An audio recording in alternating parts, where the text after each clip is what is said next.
from each other that they would launch an artificial satellite into Earth's orbit within 2 to 3 years. But in reality, it wasn't the satellites that had either side worried, but the ability to get them into space.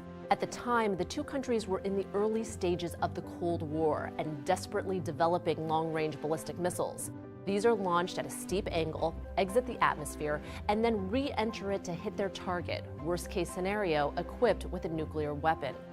The ability to get a satellite into orbit also meant they could get a weapon into space.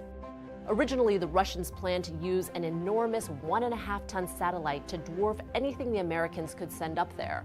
But when that proved to be unreliable, they instead settled on a tiny, roughly 2-foot wide polished metal sphere weighing just 185 pounds and containing little more than a radio transmitter.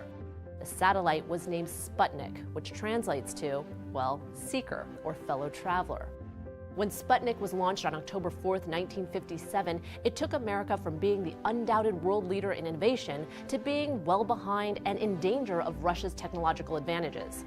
This was known as the Sputnik crisis and led to President Dwight D. Eisenhower placing considerably more military importance on winning the space race.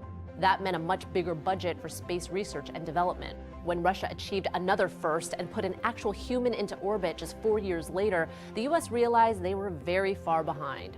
By this time, John F. Kennedy was president and had just been majorly embarrassed by the failed Bay of Pigs invasion. In 1962, the president announced that they would beat Russia to the moon within a decade in what was called